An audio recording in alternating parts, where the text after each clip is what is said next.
Newsfirst, NEWSLINE with Faraz, Shauketaly. And a very good morning to you. This is Newsline, live as always from the Newsfirst studios in Dawson Street in Colombo. It's a absolutely miserable, wet day out there, so you need to be careful when you're going on your journeys this morning. There are many pitfalls. You don't need any more, do you?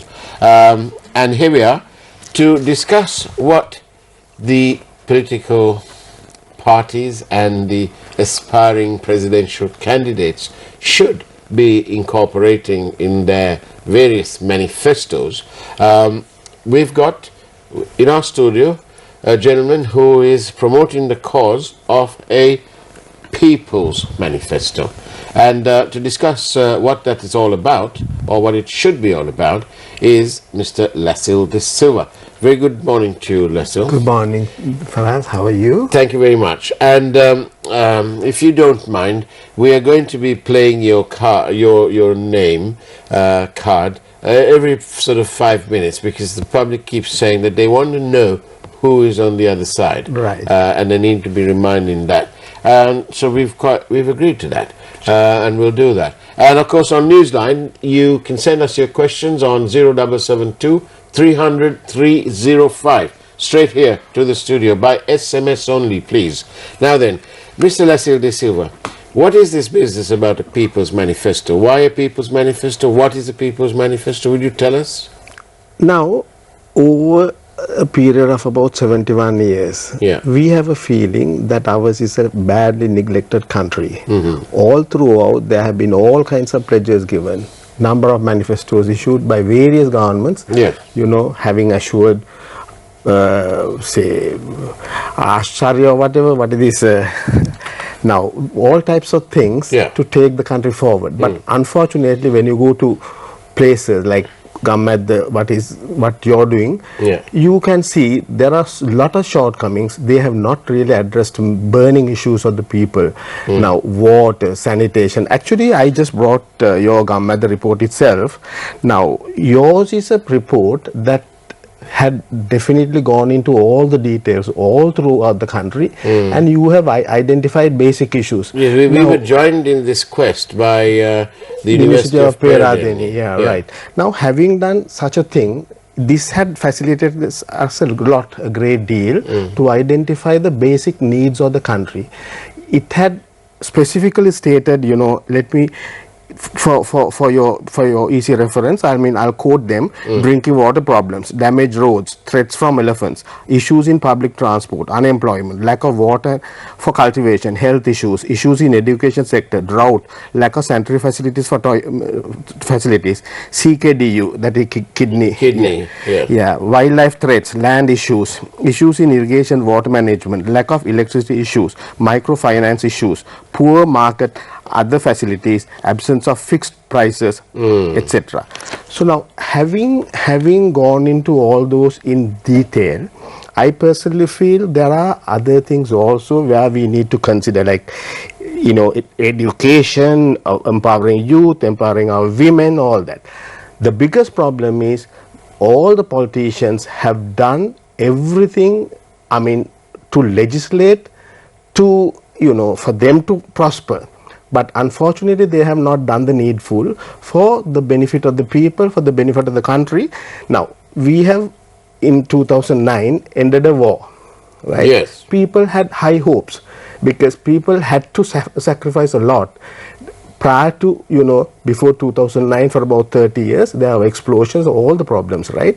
Now we have come back again with so much of insecurity, right? These are the basic issues that we need to address and form a People's Manifesto so that eventually people could be made a lot more comfortable.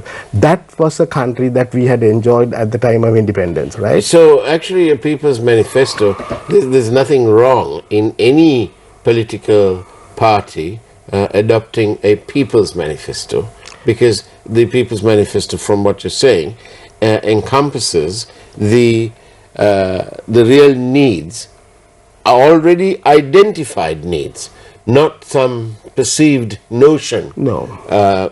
Because the University of Peradeniya have actually gone and had a look at it.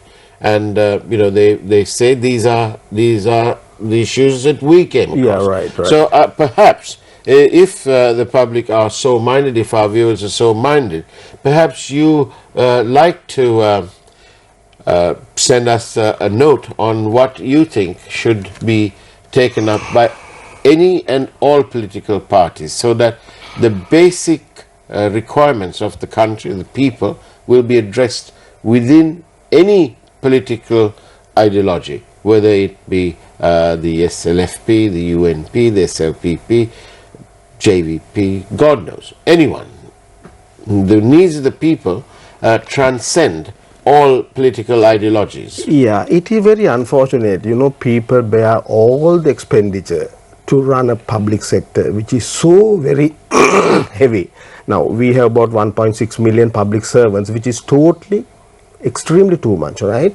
And in addition, we have a parliament of 225 elected representatives down the line up to the village level. You have nearly 9,000 odd members, right? Now, having placed all of them in those various positions, right? Have they gone into all the public needs? Actually, that is basically a neglect. Having neglected all that, still people suffer so much.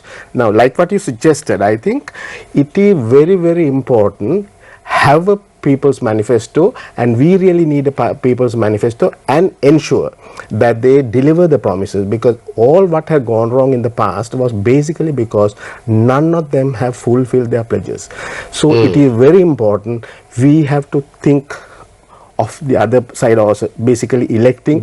Yes, exactly. So it's the people who need to tell the politicians or the potential legislators of tomorrow that this is what we want, and if you are not going to be committed to what we need, what the country needs, then we are not going to vote for you.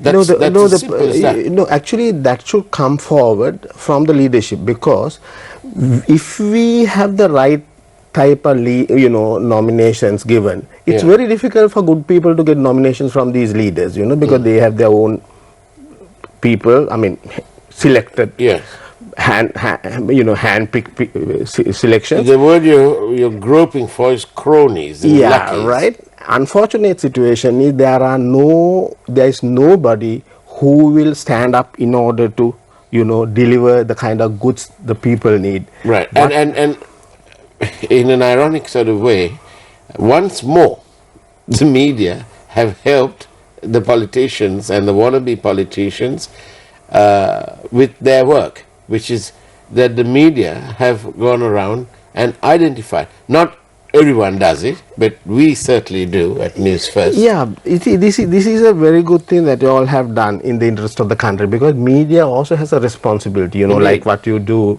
with regard to corruption, right? Now, you have extended your area of your jurisdiction. But our jurisdiction actually is what matters, whatever impacts the people.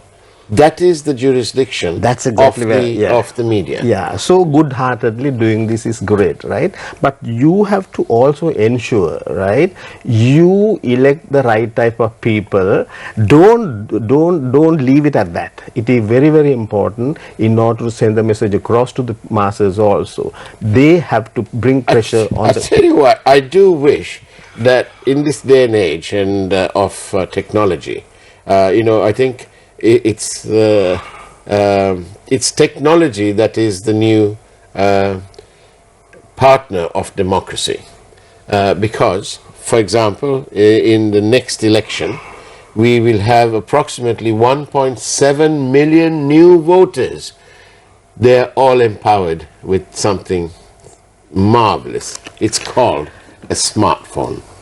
Now these people will be able to go through there and figure out exactly what's impacting where. What's happening where. And exactly.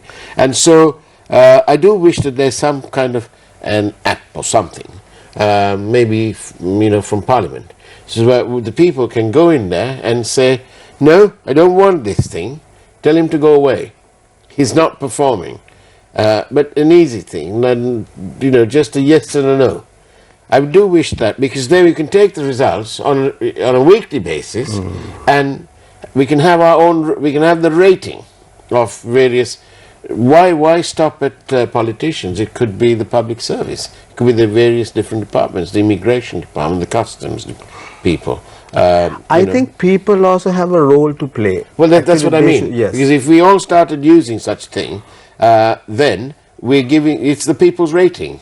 So very proudly, a minister who's delivering, perhaps let's take the case of one Premadasa, Sajid, from the UNP Hambantota district. He probably will score highly in terms of delivery.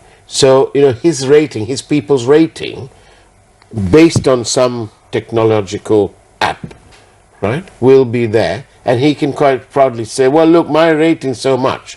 And you'll shame people further down the rung who've got very little. They'll be shamed into action, hopefully, because it's their fault to see and it can't be fixed. What do you think? Do you think I can go in or make it? I'm in agreement with you, right? Because now when you face an election, now we are getting closer to number of elections, right? Yeah. That is where eventually people judge whether they have lived up to the expectations of the people. But the biggest problem is, even then, even if you want to reject, right, say defeat, you can't. Now if you have this kind of a system in one way, that will also be beneficial, because using the modern scientific gadgets, now leave aside all that, right, what is basically important, this is one whole big exercise where everybody should get together. Indeed. People must come forward, people should demand, people must say, okay, we have had, enough is now enough. Absolutely. Enough is now enough. We really want these things done. Because now let's look at the other way about, right? It is not because this country doesn't have money. It has all the money. I think you've given the next presidential candidate, hopeful, a great slogan. Enough is enough. Enough is Let's enough. get on. Yes. We need to do that. Actually, we need a democracy democratized a lot more, because I personally feel whether our democracy is just another fool, because we really can't get the best out of democracies like what is happening in the developed countries, right? So but we can if we are committed. Unfortunately, we don't have the right type of people whom we have entrusted those duties, right? Which is why we've got these reports like that, and problems like that. Which is basically the reason why they have not looked into all those. 62% of the problems identified was to do with water, the availability of water. For heaven's sake, that is the most basic of basic human rights. And just imagine, we have borrowed $63 billion, right? That amounts to about 11 since independence? No, during the last couple of decades, right? Oh, okay. Unfortunate situation is, now they have never looked into all these drinking water problems and elephant issues and all that, right? Yeah. Why? Because they have invested all that money probably for their comforts, and also the former Auditor General very correctly apparently had said that අහන්න කිව්වලු මොකද්ද මේ වයි මගේ. Yeah. Right, they couldn't account all that. The biggest problem is we have to bring in governance standards, like what we discussed the other day, Nolan Commission. Yes. There are standards. Absolutely. If you really follow all that, similarly, on the whole, if you definitely ensure strengthen parliament, run a government which is accountable, right, which is committed to provide all this naturally, I think someday it will be possible. But I think till we overcome all those issues, people have to be awake, the media will have to be awake, you all will have to come up with all the deficiencies. Now that you have come up with all this, right, how do we get these things done? Let me ask you, what have we got to do? What the people have to do? No, to ensure that these are delivered to the masses. Well, I believe that we should make our politicians, first and foremost, when they come knocking at your door, for a Vote vote, again. you must say to them, Deliver this. we will deliver, we will deliver your vote, but hey, guess what? Here's a little piece of paper. We want you to deliver this. And if everyone does that, it will change. And wouldn't you, Lassie, with your vast expertise in the parliament, in this place which I call the big top, it's the main tent in a circus. That's what I think it is. But don't you think, with all your expertise, that any hopeful, presidential or parliamentary or provincial or local even, the first thing they must do is they must put out their asset declaration online, available to the public to see. If they want to, they can all band together and go into one central place. But forget parliament, forget all that. On their own, they must be able to do that. That should be the first step. And then their very public commitment, maybe online too, to do what we promise. And amongst those should be, obviously, the Nolan, you mentioned the Nolan principles: integrity, objectivity, accountability, openness, honesty, and most importantly, leadership. And that is all because, from time to time, they review all that, right? Yes. In our parliament, they don't review all that at all, right? Yeah. Now, the Nolan Commission introduced all that. Thereafter, they introduced another, one step further, Standards Committee, Yeah. right? So, they follow whether they maintain all these standards. Now, unfortunate situation is in our country, really we have allowed everybody Yes. to continue in their own way, and my analysis is, they legislate for them to survive. They don't do anything other than that, right? Well, let's stop them from legislating for their survival. Yeah, but we have not been able to. So time is ripe now at this juncture in order to ensure that we have to tell the elected representatives, right? Unless you deliver. How do we do that? Probably with the support of the institutions like yours, which you have been doing over the years. Yeah. Unless you do that, because there are other things like, you have to, improve these governance issues, right? Unless you improve those governance, issues that we have been facing all throughout, we will never be able to correct the situation. Anti-corruption measures, Indeed. all that will have to be done.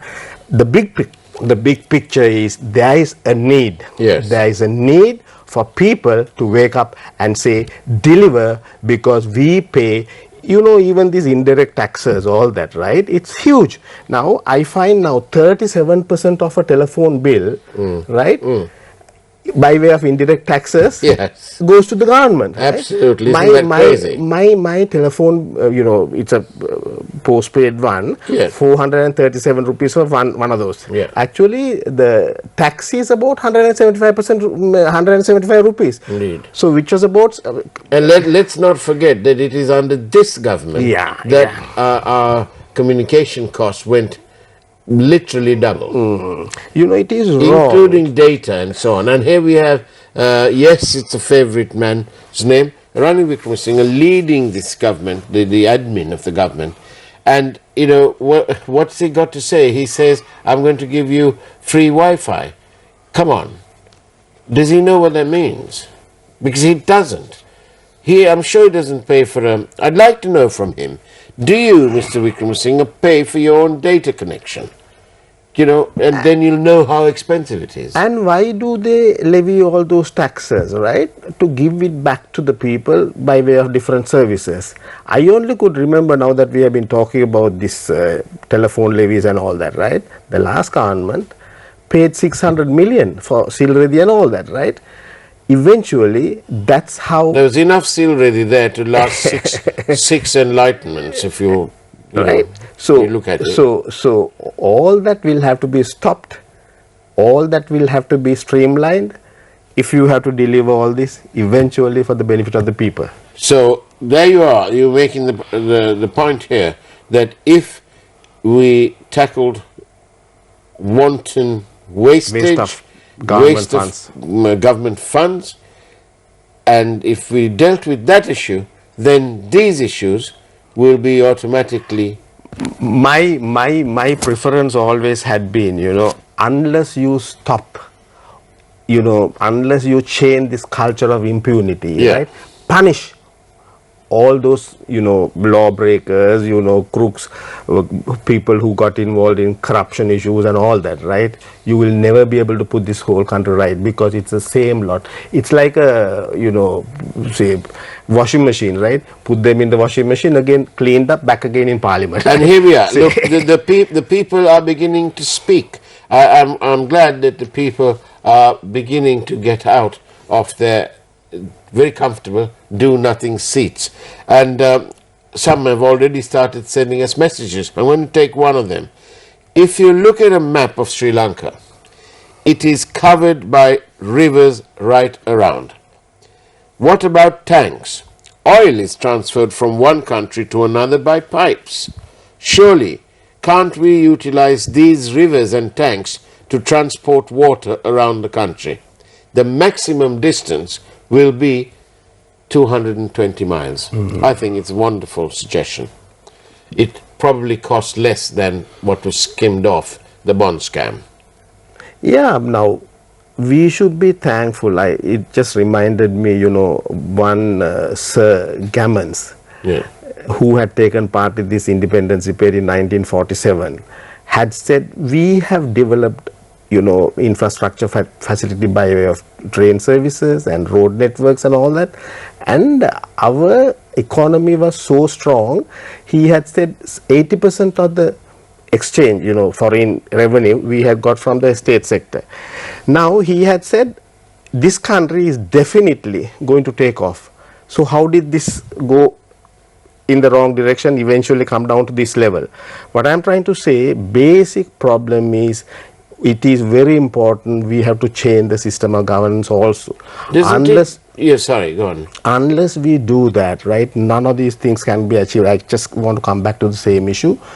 We have to have a government which will definitely not be allowed, right, to play, or at least legislate to look after themselves, right? You have to legislate to take the country to prosperity, achieve economic growth, and make people happy, make people prosper, So the biggest problem, like what you said initially, all those issues, and here, education, the road network, using all the road, rail. But this is the point. I just going to tell you, because I came across this road the other day, from Walasmulla to a place called Miel, right, and Sumirigama.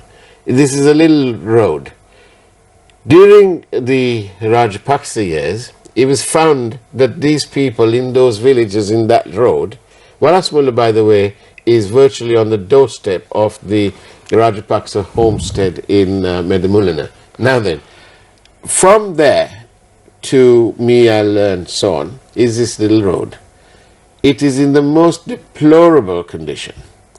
And during the Rajapaksa years, they must have found out that they didn't get enough votes, because that village apparently heavily voted in favor of the UNP candidates, right? Now then, enter 2015 UNP government, well, UNP-led government, okay? The road, it has remains the same. No, yeah, it's worse than, because they've not done anything. And so I don't know what those people in those areas have deserved or not done for them to suffer in the way they're suffering. And on their doorstep, a few miles away, are all these fancy highways and so on that are largely empty. So, I do ever that, is it the Central Expressway that we need, or do we need to fix the people's problems? Identified by the University of Peradeniya, they are very basic human rights, the availability of water, not only for drinking, but also for agriculture. It will it will address the issue of poverty alleviation. I mean, every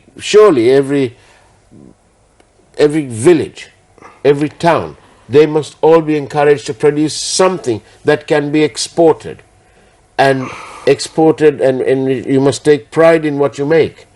And eventually, Sri Lanka will reach that goal of, progressive state. Yeah, because now we have been talking about the sustainable goals, right? Some of those, like education, health, all that, we had achieved long before. Unfortunately, all these issues, very correctly, right? If you really concentrate on our priorities, time has come for us to identify the priorities are. Now, I saw in news and here, there are villages, you have to go across a stream. Oh, yes, right? yeah.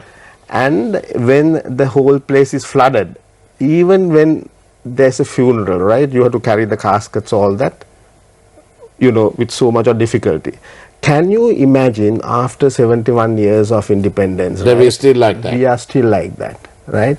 This has to be changed. They are the forgotten people and they the are forgotten issues. people, right? They have no voice. But now, y'all have gone there and made, their voice is heard. Indeed. So what is really important is you have to, let me go back once again, you have to elect people who are ethical, moral, and who feel obliged that they are duty bound to serve.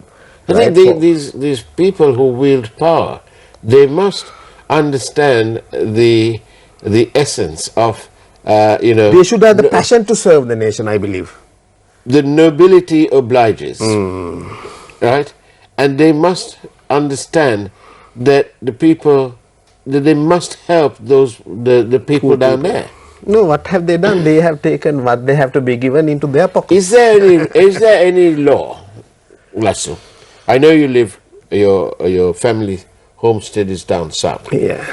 Where, luckily, the train service goes. Is there any rule that people who can only afford to travel in third class or in second class, is there any rule to say that they need to travel squashed up like sardines in a tin? No.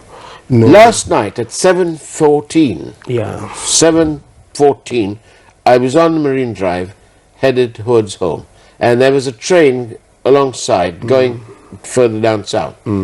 It was jam-packed. There were people hanging off the footboards, complete with the backpacks even sticking out further. They must have been inches away from disaster.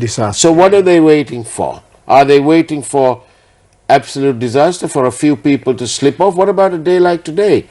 It's raining, it's wet, and these guys will be hanging off the footboard?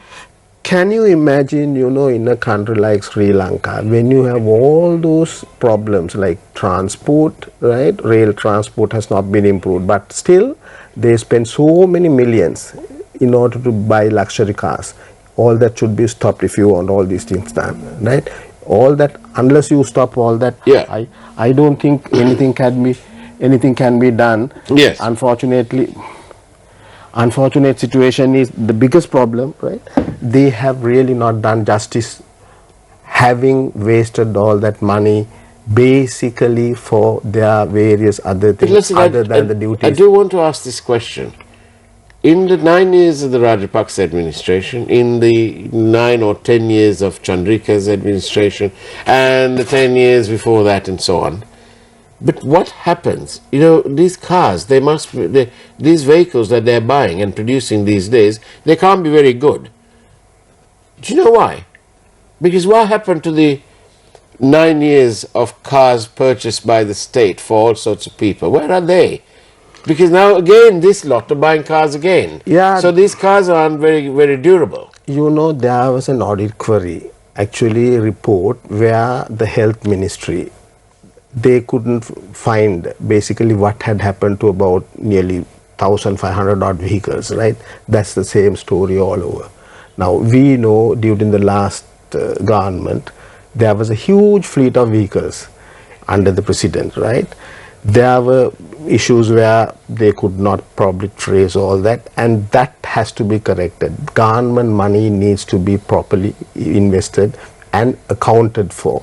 The biggest problem is, actually the public servants also have become like domestic servants of the politicians, this should be changed, that culture needs to be changed. The biggest problem our politicos also promote, it has a long story since 1978, where you start as a sub-inspector within a very short period of time. Sometimes you can even rise up to the level of Inspector General of Police. Very rare cases, like I don't want to name. Right. In 1978, right, there was an issue where a police officer, right, was dealt with by the courts. Supreme Court eventually fined. That fine was paid by the government, and Judge Awardhan made it a point to say he did his job, though he was found fault by the Supreme Court, right? He was promoted. Ultimately, he ended up as a DIG within a very short period of time. That's how they have done all that. That is interference, right? Do you know, let's say this, when you're talking about the people's interest, time runs out really fast. But let's focus and recap. What we need is, what we're articulating here with Mr. Lester De Silva, is that we need some form of a people's manifesto, your requirements. If you feel strongly about some issues, why don't you contact us and send us it by SMS if you like, or even by WhatsApp, 0772 300 305. On that note, thank you very much for watching Newsline live, and sorry about the overrun. Take care out there because it's wet, and of course have a wonderful day, and God bless.